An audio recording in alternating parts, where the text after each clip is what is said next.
Welcome to the Tealand Knits Knitting Podcast. My name is Natasha. I'm originally from the UK, but I currently live on a tropical island called Sri Lanka with my husband Bob. And I've got a few different things to show you today. I have one finished object. So last week we spoke about the goals that I had for the week, and one of my goals was to finish my green jumper, the one that I was knitting in drop soft tweed in spinach pie. That's it. So drop soft tweed spinach pie, and I've been working on this for a little while. And last week my goal had been to finish the whole thing and finish both sleeves because I hadn't done the sleeves yet. And this week I was successful. So I now have a jumper with 2 sleeves. I've still got all of these ends to weave in. I haven't done it yet, and I still need to block it. But the goal was to get it finished really, so that I could work on other things. Really happy with it. I spoke about it quite extensively last week, but yes, I'm very happy, and I'm happy that it's finished. And now I'm going to work on the cardigan a bit more. I didn't work on the cardigan this week. I really wanted to. That was my goal. But as usual, I got distracted with other things. So the second thing, my second goal was to complete sorry, I don't know if that was the second or the third one, but it was to complete the sock that I'd been working on last week. So I did. I finished that as well. That is I'm affectionately calling it the chocolate biscuit socks, but I'm not sure yet what they're called. I'm really happy with them. I'm really happy with the toe on these socks. So this is just sort of a step up from a basic vanilla sock. A vanilla sock, I think we discussed it last week, but a vanilla sock is just a plain sock. So it's a plain stockinette sock. You just do the cuff. If you work it, you can work it top down or bottom up. So if you're working it cuff down, you would knit the cuff first to whatever depth you wanted. It's totally up to you. And then you knit the whole sock in plain stockinette knit stitch until you get to the heel. And then you put on your chosen heel, and then you would do a gusset. I usually do a heel flap and gusset. This is a heel flap. This is the gusset, which it's the sort of triangular bit there. That is knit, and it should be wide enough to accommodate the side of your foot, going on around the ball of your foot, and then around the heel of your foot, and then around your ankle to go up your leg. Sorry if you can hear any sort of coughing. My husband's not well and he's in the other room, and I'm not sure if the sound carries, but I can hear it. Yeah, so that's that. I'm really happy with that's it. So the vanilla sock. So the vanilla sock, you get to the heel, you do the heel flap and the heel turn, the gusset, and then you just knit the foot. And again, in a vanilla sock, a basic vanilla sock, it would just all be stockinette stitch.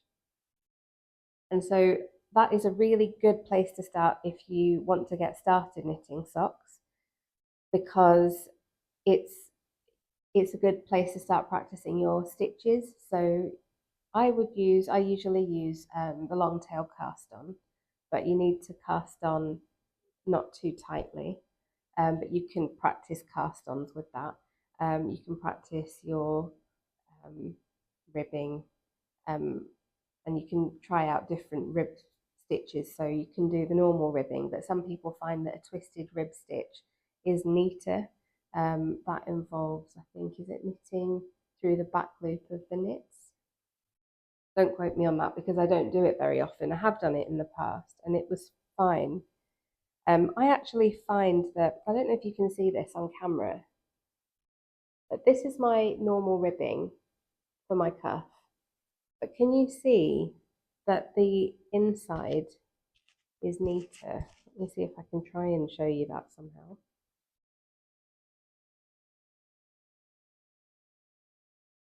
I just always feel like the inside of my sock, that's very difficult to show you like this.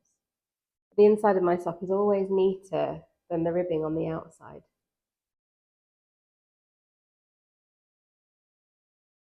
Oh, really hard to, there we go.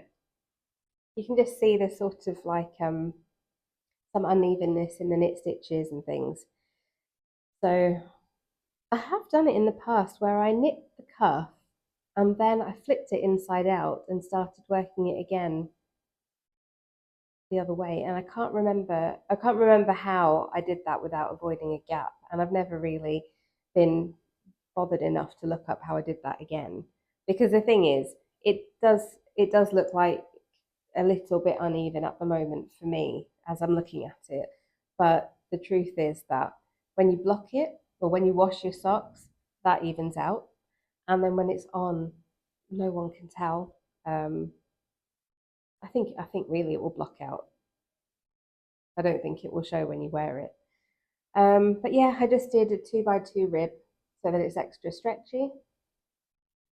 And yeah, so this is a step up from a vanilla sock because a vanilla sock is just stockinette, and this is just an all over texture pattern. Spoke about it in the last episode, and that texture pattern is very easy to memorize. And yeah, it's just all over. You don't have to think about it. Of course, it's not on the sole of the foot. That's just stockinette so that you don't have anything like any unpleasant texture when you're walking.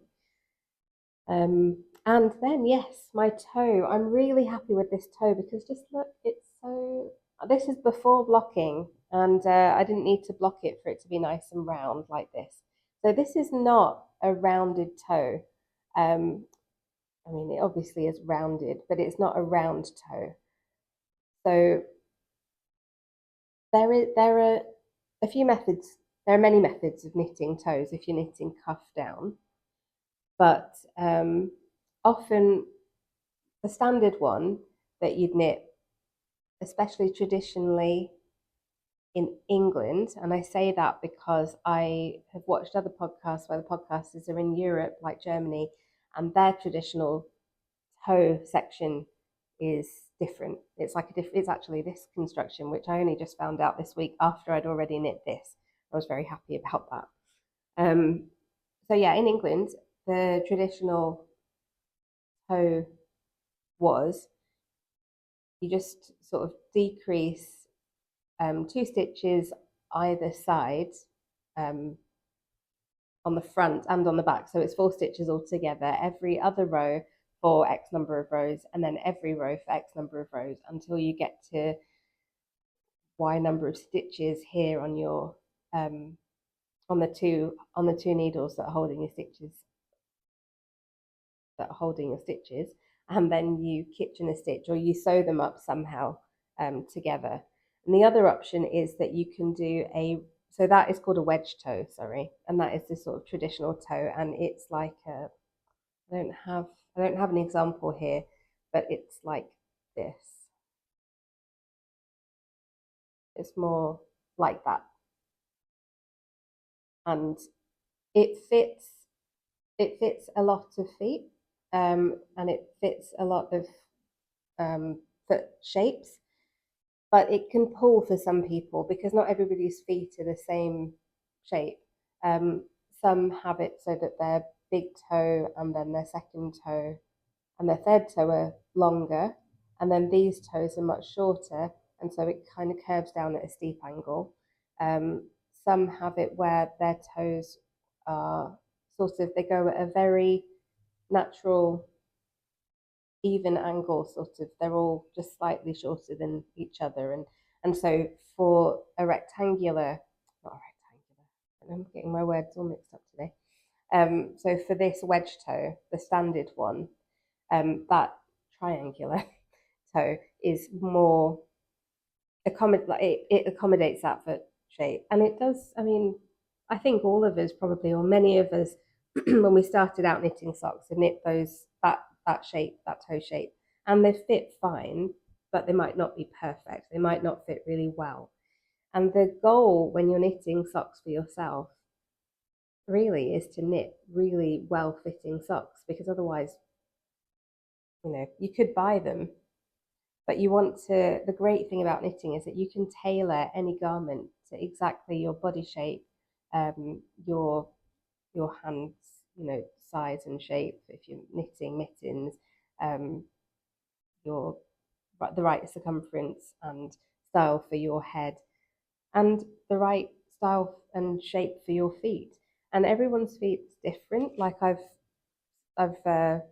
seen that some people have larger and more round heels. Some have slightly more flat heels. And so again, the little heel turn here, some people make them narrower, so they're slightly more pointy. Some people make them wider so that they accommodate a larger heel. So it really does depend. Some people make them square. So it really does depend on the person's foot. But the goal is to make a sock that really fits your foot well if you're going to be knitting socks for yourself or for your loved ones. So my feet are a little wide, and the way that my toes go, it's not like the really gradual angle. And so I thought that this toe would work well for my foot. And it's a it's an so the other toe, so you've got the wedge toe that I described, and then there's a round toe where you do the decreases, and then when you get to the end of your decreases, so rather than it being sort of that shape, sort of starting at a triangle with a capped off at the end, it's round.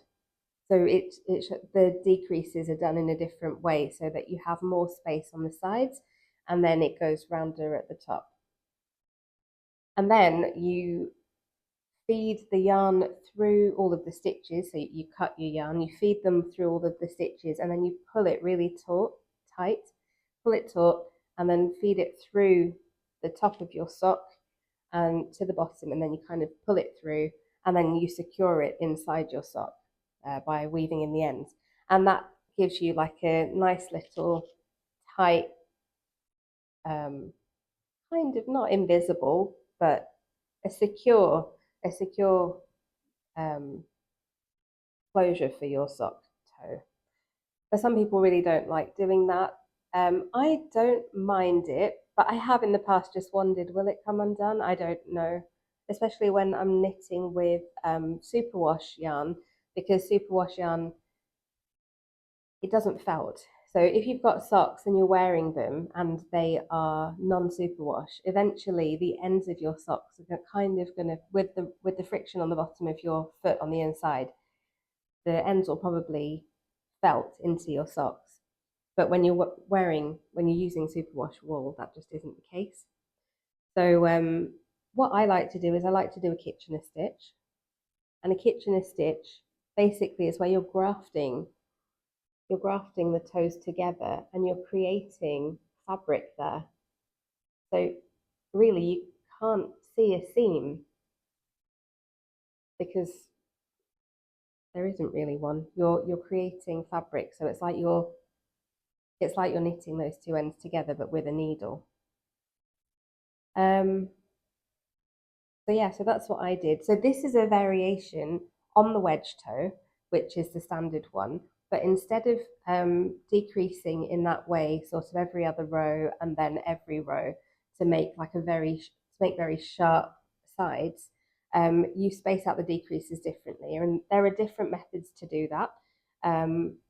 But the one that I used, I think it's called the 4-3-2-1 method of a wedge toe, which kind of gives you gradual decreases so that it makes a rounded toe.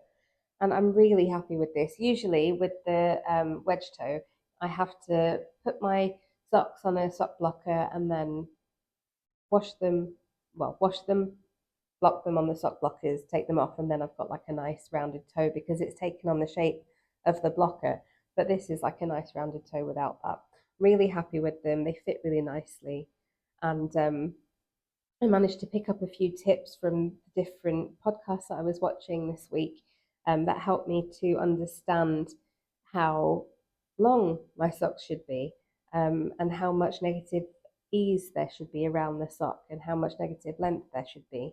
And so I've ended up, I mean, I did at one point I'd knit too much and then I did have to rip back and then redo it. But with sock, it just doesn't, I don't know, it's flying along. It didn't take very long.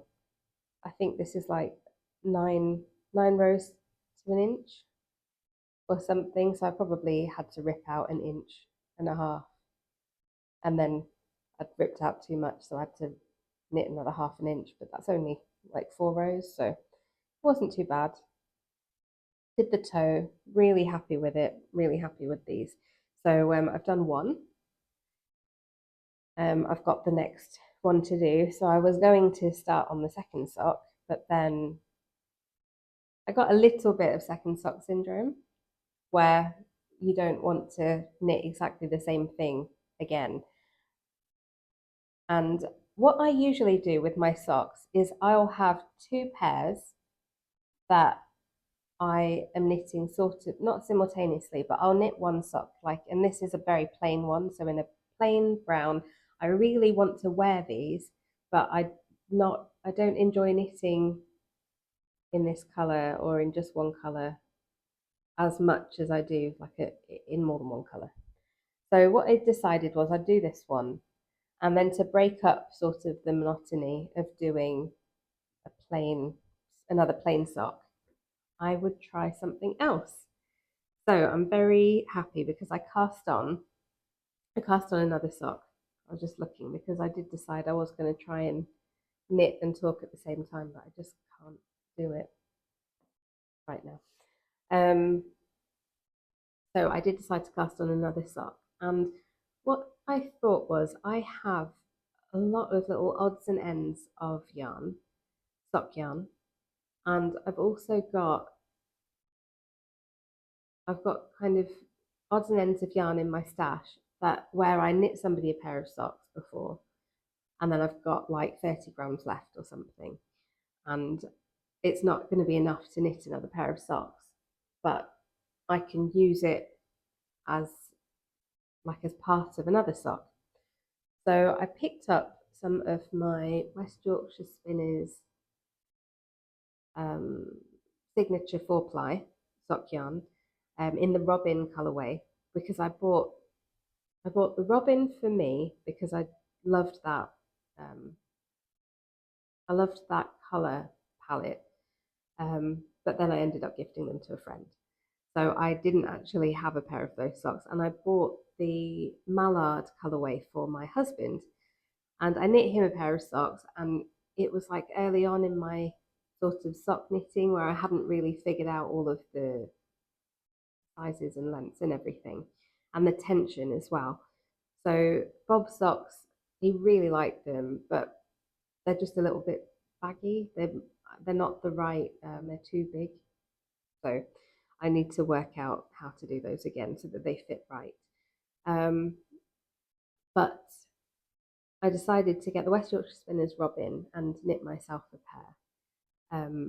But also I wouldn't be able to use the whole thing because I don't have enough yarn to make an entire pair of socks. So I decided to do contrasting cuffs, heels and toes on both of the socks, and also, oh sorry, not cuffs.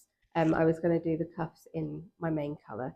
So I was going to use the robin as my first contrasting colour. I was going to do contrasting heels and toes in another contrasting colour. So that would be my second one. And my main colour, I was just thinking to use a plain yarn. And I did. I used an off-white, and this is what I've come up with. I'm so happy with them. No ends blocked in. I just finished this today. So this is,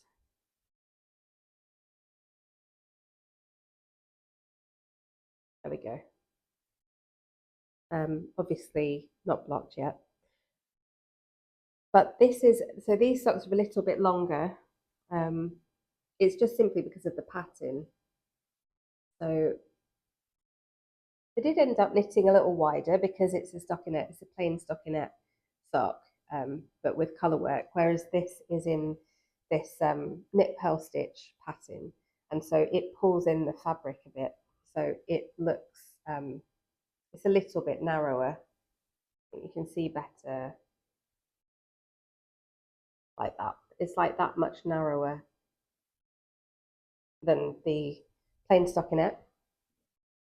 The gauge should be similar the stockinette gauge should be, well, very similar, if not the same, because it's the same base yarn.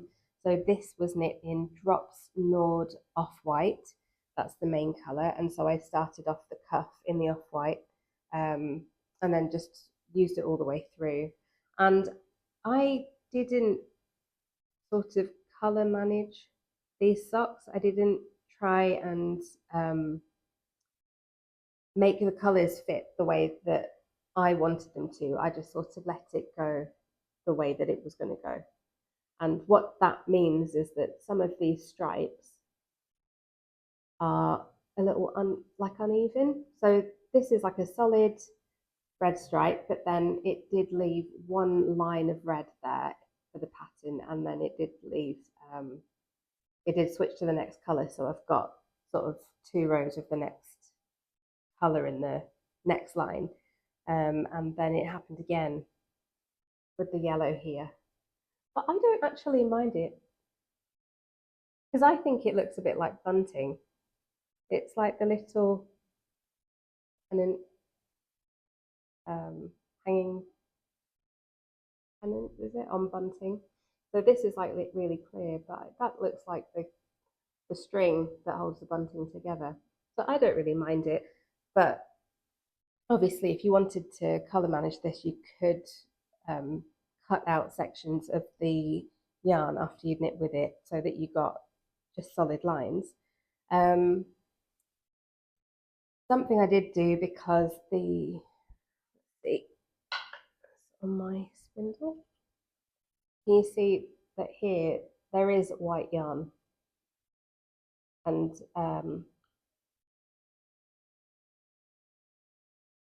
yeah, so that thread is just completely white, and that provides the self-striping kind of patterning of the mallard palette, if you were just to knit them straight. But obviously that would kind of blend in with the white for the Drops Nord, so I just decided to cut that out. So that's the only bit of sort of colour management that I did, because I didn't want to just have no stripe. So that's what I did. And then I used Drops Fabel in the mustard colourway for the heel and the toe. And I did use, so I did the same, the toe is the same, really happy with it. This yarn is a little stiffer, so the Fabel is a little more stiff than the Nord. So it feels a little different, and it's kind of pulled, the stitches are a bit stiffer than this, which is more elastic. So I think this, when I block these socks, this will like even out the toe a little bit and make it just a little more even, yeah. So what else was I going to say about these? Yes, I did use 3 different yarns to make this, and I did it on purpose because I'm going to write up the pattern for these socks, but I want these socks to be the kind that you can stash bust with. So you have yarn in your stash that you want to use up, and I want you to be able to use any sock yarn to make these socks. And obviously, if you use the same yarn, the same colorway, they're going to look just the same. But maybe you have the West Yorkshire Spinners in, is it Pheasant? There's a colorway called Pheasant, or the Mallard. or maybe you just have a plain, like you've got loads and loads of plain sock yarn that you want to finish up. So again, you could do the white background and you could just do one color, or you could do blocks of plain color if you have, 10, 15 grams of each color. You could do alternating stripes if you wanted to. Or you could use a different, because I've obviously used a white, you could use a brown and then you could do white stripes and blue stripes and all sorts. So I really want these to be like stash busting socks, and they're so simple to knit because they're basically a vanilla sock. So once you get your plain vanilla sock down and you have practiced the stitches, so you've got your ribbing, then you've just got the body of the sock, you can practice your heel construction, your heel turn, your decreases. So that would be if you're knitting from the top down, it would be your decreases. So that's like a knit two together and a slip slip knit, SSK. Practice your decreases, knit the foot, and then do the toe, and again practice your decreases. So once you've got a good basic vanilla sock down, then you basically can knit this exact same thing, because all it is the only difference is changing color for the stripes. But there are some very simple tricks that you can use to not get jogs in your stripes. I'm trying to find, yep, I'll show you that in a second. So not get jogs in your stripes, and also to not get any holes in your knitting. So here you go. So this is like, you can't see where I've changed colour particularly, because the stripes don't have jogs. So when you're knitting in the round, you're not actually knitting in a circle, you're knitting in a spiral. So the leg of one colour is always going to be slightly higher than the new colour on the next row. But there's a little trick that you can do where you can balance it out. And so then you can't see that jog. So I managed it here. And so that's the only difference really. It's just changing the colours of the stripes. And if you use a self-patterning yarn, something that is self-striping, self-patterning, or has like a mold effect or some sort of speckle or is variegated, then it adds enough interest where you don't need to use different colours. This is just one strand of yarn or one ball of yarn that is sort of interspersed all the way through the white. I haven't had to do one stripe in one colour and then cut my yarn and then do another stripe in another colour and cut my yarn. And I don't have loads of ends to weave in because that would be a bit of a pain. If you don't mind weaving in ends, that's totally fine, and you can do that. Just do lots of different colours. And the thing is, you should be really proud of your socks, and they're a really nice way of having a little bit of colour. If you wear plain colours, to have a little bit of colour on your feet, and they always make me happy when I wear my nice hand knit wool socks and I have them peeking out under my jeans or whatever, and I look down and they always make me a little bit happy because of all of the colourful colour work in them. I really love colour work socks. This is kind of simple. This is very simple colour work because it's just a stripe. But I do also like knitting colour work socks. I do have some patterns of those that are my favourites, but they always make me happy. So yeah, so that's it. That's this sock. I am going to work on the pattern for it because I really like it. This is not just a normal stripe. As you can see, it's kind of like bunting. But it just adds a bit of interest, and I just really like them. So I am going to knit, and I've started the next one because I really enjoyed knitting this sock. It flew by, it like flew off the needles. I think I started it one evening and I got, like one evening I started at around no, about 5:30. And by the time I went to bed, I'd knit like the whole of the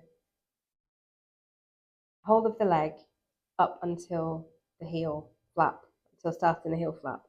Um, it just flew by because I was so excited to see what the color changes were going to be like, seeing the next stripe work up and what color it was going to be and how it was going to look. I just really enjoyed it. It was a really enjoyable knit, and it just came together so quickly. Um, so yeah, so I really would recommend knitting in color if you can, because it helps things to fly by, and it creates so much interest and just makes you happy. So I did decide to work on the second one of these, and then after that, I think I'll have had enough of my color fix that I will go back and I will knit the second one of these. And this did not take long to knit. Um, I don't know. It probably, because it's shorter, I did do fewer rows on it. But it probably took about the same time or a little longer maybe to knit than the other one, only purely because of the knit purl. But yeah, it was only every 4 rows, so yeah, probably took about the same. Just feels I just know that when I knit something in one color, especially when it's at a small circumference, I get really distracted and I can just lose focus. Whereas when I was knitting this, I barely lost focus and I was able to just really get on with the knitting because I was really enjoying seeing the stripes come together. I love knitting colourwork socks. So this is just 2 colours, just the stripes. But I also love knitting like Fair Isle socks and a lot of stranded colourwork, because if I've got the time and the headspace to just sit and look at my knitting charts and just work the stitches according to the chart, I really enjoy it. It's very therapeutic and it just comes together so quickly because socks are such a small project. You're usually working, um, if you're working colour work, maybe 68 to 72 stitches, something like that, maybe more, just depends on the pattern. Um, but it's a relatively small number of stitches, so as you do each row, obviously it's going to work up quite quickly, and you can see the motif that you're knitting come together very quickly. It's really nice. So one of my favourite colourwork sock patterns is the, I've written it down, Wild Angelica socks by Running Yarn. I love those socks. I have knit them 1, 2, 3, 4. I think I've knit them 4 times. I just love that pattern. I don't think I'll ever get tired of it. I don't have. Oh, I do have a picture of them that I will post. That I will just put in here, because I did post it on my Instagram a while back, so I will have that photo floating around. I don't have them with me at the moment, but yes, I love knitting socks. And actually, this week, just because I started knitting this sock as a bit of a palette cleanser because I've been knitting jumpers, sweaters, for quite a while now, and I've forgot about socks. And then I started, and I forgot how much I love knitting socks. I just love it. I didn't remember that. So now I'm probably just going to be knitting all the socks. And I've started watching the sock podcast that I enjoy, and it's been really nice this week to just do something different. But I still do need to work on that cardigan. So I think that's that. And the other thing that I did want to talk about today was about gauge, because I mentioned gauge today in the socks, and I mentioned it last week, and I've spoken about it a few times. And I realised that a lot of new knitters, or a lot of knitters who have knit for a long time but haven't really knit garments that much, don't necessarily know about gauge. So I thought we'd just talk about that a little bit, because it's really important to understand gauge when you're coming to knit a garment, especially something like a jumper where you really want it to be a certain size, a certain fit. Especially if you're going for like a more fitted jumper where you've got maybe 1 to 3 inches of positive ease. Or even if you go for something with negative ease, you definitely want it to fit right, because otherwise it can end up being too small or too big. So the thing you do before you start a project is you find a pattern that you really like. And if you look at that pattern, it will tell you the gauge.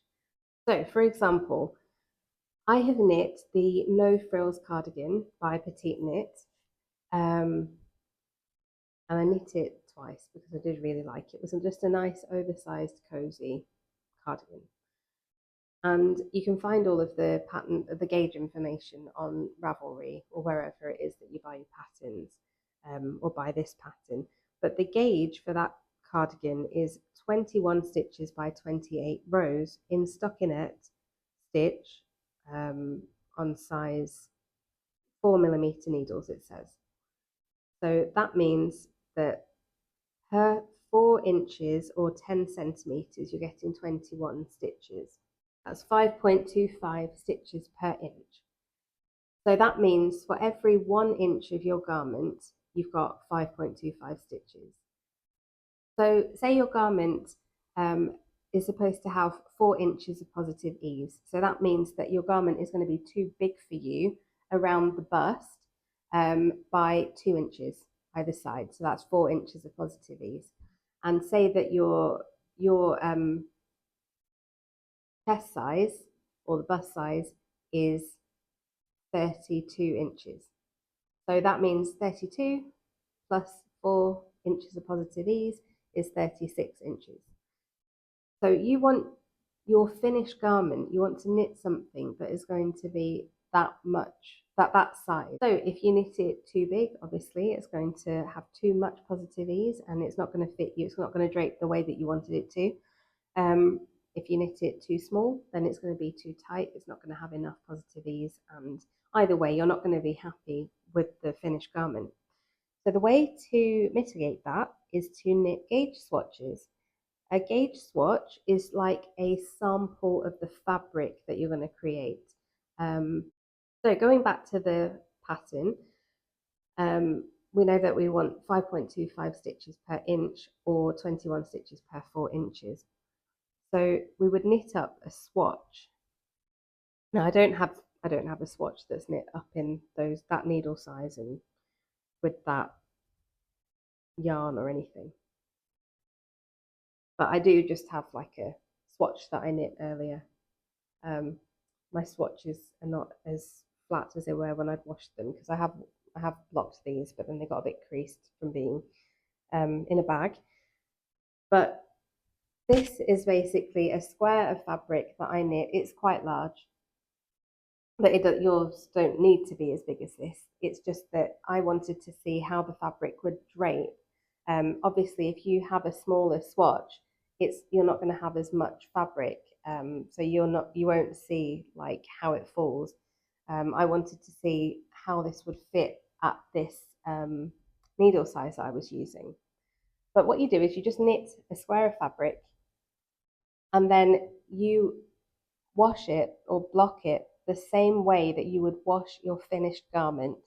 So say if you were knitting it with wool, you just put it in water with your wool soak. You leave it for a little bit, and then you gently, you don't wring it, but you gently squeeze out the water, and then a lot of people will roll it in a towel. That's what I usually do, roll it in a towel. I will sometimes stand on the towel to get out any excess water, unroll it, and then very gently sort of stretch it to the size that you want to on your blocking mats, and then let it dry. So you want to block your swatch and then leave it to dry the same way that you would block your finished garment, because you want to see the finished stitch count per row, like the finished gauge, after you've washed it. Because if you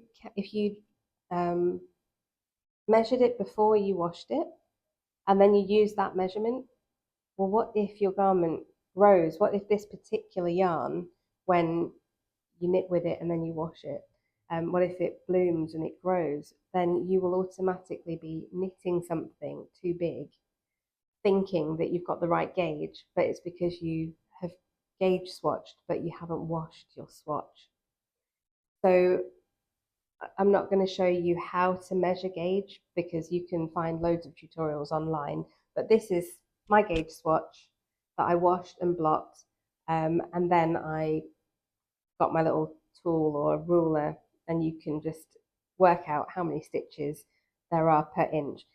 Is it 21 stitches per 4 inches or 10 centimeters? If it is, brilliant. That is the needle size that you need to use to make your garment fit the way the designer intended.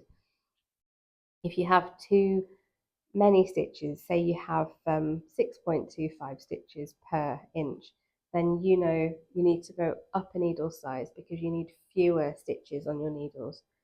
Have you got too few? Have you got 4.25 per inch? That means you need to go down a needle size because you need more stitches on your needles per inch. So gauge swatching is really important. Many knitters don't like to do it. Some knitters love it. It's not my favorite thing in the world to do, but the great thing is if you like using one particular type of yarn,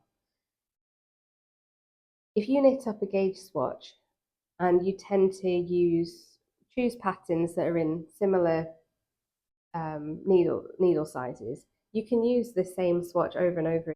So if you buy lots of different colors of the same yarn, then you can just use your one swatch and you can work out your gauge and see if it matches the pattern. Obviously, if the designer's gauge is different, then you will want to knit a different swatch. But once you've knit quite a few garments and maybe you knit many patterns of the same designer, you can kind of start to understand their tension, their gauge, and you know your gauge, and you can tell like how they relate. Maybe you always meet the gauge that the designer says, or maybe you always have to go up 1 or 2 needle sizes. There are some designers that I'm like that with, because I tend to knit a bit more tightly. So I always have to go up a needle size so that I can get gauge. So why is all of this important?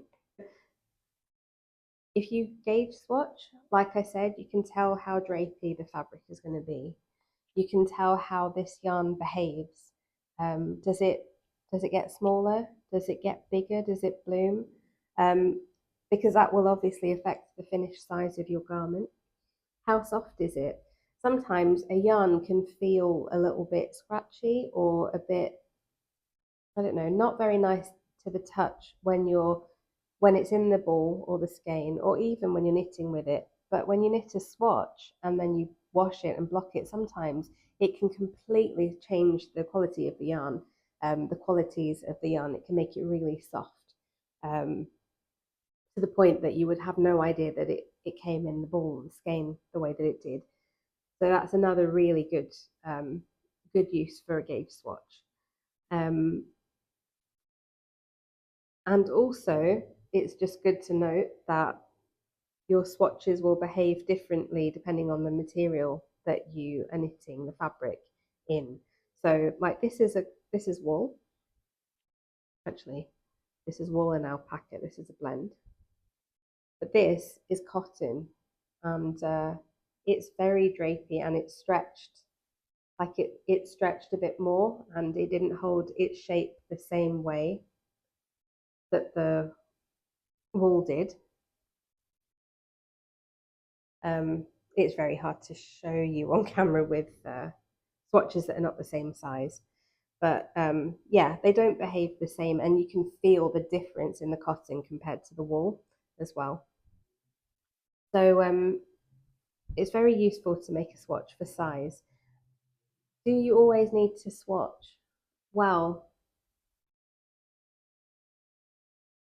the professional answer is yes, you always need to swatch when you're making a garment. But do all knitters swatch? No. Many knitters will maybe swatch once or twice using like one designer's patterns or maybe using a certain yarn. But maybe they know their tension, they know how that yarn behaves, they know kind of how they're, maybe they read the pattern notes or the project notes rather of other people on Ravelry, for example, who have knit in that yarn. And maybe they'll just decide, I think I kind of understand how this yarn's going to behave, so I'm going to use this needle size because I know that I'm a loose knitter, so I'm going to use smaller needles than the designer said, and I think that this is what I usually have to do, and this is what other people have found. And so they'll make an educated guess, and maybe their garment will come out exactly like they wanted it to. Maybe it will be a bit big, maybe it'll be a bit small, but in the end, it's a risk you're going to take if you don't swatch. But also just bear in mind that if you're knitting very oversized garments, say you're knitting a garment that should have 10 inches of positive ease, and you know that maybe because you haven't swatched, your garment might have 8 inches of positive ease, or maybe it will have 11 inches. It's not the biggest deal. It won't make a huge difference in the fit of the garment. It will make a little difference, but with a little bit of like pushing out the fabric a bit more when it's wet, when you're blocking it and things like that, you can probably get it to the right size. If it's too small, obviously you can't do that really, but yeah, gauge swatching is brilliant if you want to work at, if you want a garment that fits you the way that you intended it to, at the size that you want it to. And also you can see the properties of the yarn once you've knit with it, because yarn fibers as well, especially with wool and things, they are treated sort of in a very not aggressive and harsh like an awful way, but the way that yarn is handled through the process of making it, spinning it, and then wrapping it, and all of the processes it goes through, it can kind of get a bit stressed out. And so when you block your garment, it will relax and it can bloom. The fibers have a chance to just chill out, and that can help the garment to just have like a nice softness to it. It can also just give the your stitches a chance to even out, and the yarn just sort of relaxes. And some fibers do that more than others. So you won't really know what you've got until you've knit with it. You can obviously check what experiences other people have. But would I gauge swatch?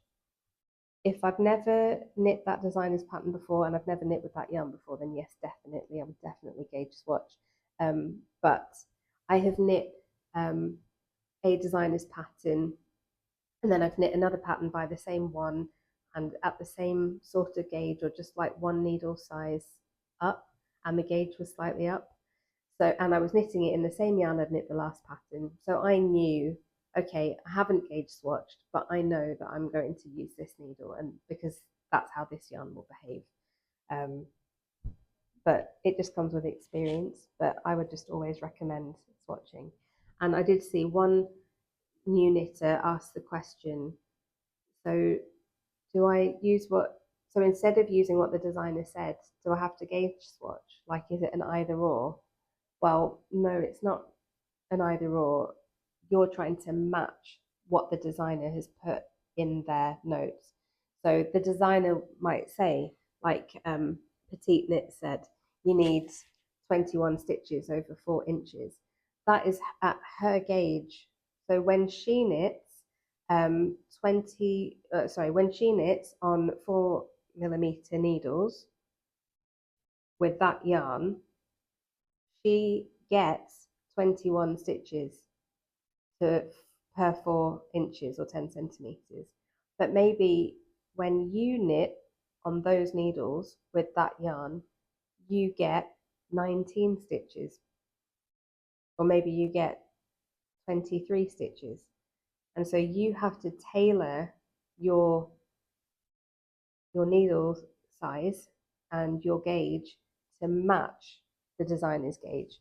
So I hope that makes sense, because it's not really an either or. It's like a puzzle. You're trying to find the right piece to match what the designer has made, and that will give you a garment that you're happy with, and that will fit, and it will also not discourage you from knitting garments again in the future. If you knit something that fits really well, that you're really happy with, you're going to be much more likely to do the same in future, and a nice wardrobe of nice knits.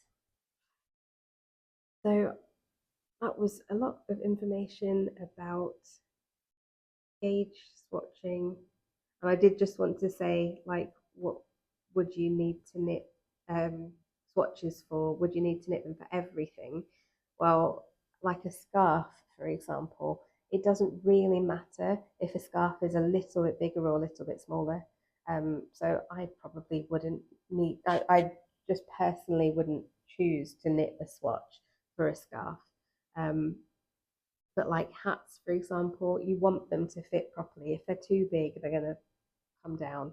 If they're too small, they're not going to be comfortable on your head. You probably have to give them more weight. So rather than spending all of that time and money knitting up something that you're not going to be able to wear, just for me, it's like a no-brainer. Just make a swatch and hopefully everything then will be all right. So the last thing that I wanted to mention was one of my favorite podcasts. I have mentioned it before on the channel, but I'll say it again here, just as a podcast in itself. I really love listening to the Wool Needles Hands podcast by Taylor Earle. I find her style very engaging. She's got great informative content, and she does deep dives um, into yarn fibers and into construction, knitwear construction, design, different questions that knitters have, and things like um, necklines and short rows and how to get your garments to fit better. And there are certain things that are very popular and like of the moment. Are they the best ways to knit a garment? Are there better ways out there that are going to stand the test of time, and that will help your garment stand the test of time or give you a better fit? She talks about things like that, and I've just found watching her podcast really interesting. It's helped me to learn a lot about knitting, and also helped me to tweak my knit so that I can get a better the look that I want, and also a better fit. And I just really like her style. She's like very friendly and bubbly and chatty. I love the aesthetic that she's got. I love seeing her craft room and her lighting, and everything's really pretty on there. And also her dress form, Gladys. It's just like a really fun podcast. So I really enjoy that one. It's one that I listen to or that I reach for sort of every week. So yeah, that's one that I would recommend. So I'm going to wrap it up there. That's everything for this week. I think for next week, my goal is to finish my second sock, second one of these, and possibly start on this second sock of this, and work a little bit more on my cardigan. But I feel like once I've finished these socks, I'm going to want to do something with some more of my sort of stash yarn that I've got, because I got very excited when I had a look at what sock yarn I had, and the ideas of using that have been quite exciting. I might even knit another one of these, but in a plain stripe, just so that I can see what the difference will be, rather than the multicolored stripe like self-patterning yarn. So yeah, so kind of flexible project schedule for next week, but that's what I would like to do. I would like to get some more socks knit. Probably that's what I'll do. But yes, anyway, thank you very much for joining me this week. Thank you for watching my podcast every week, to my regular followers and viewers. And yeah, hope you have a great week. Happy knitting or whatever you do, and I'll see you next time. Bye.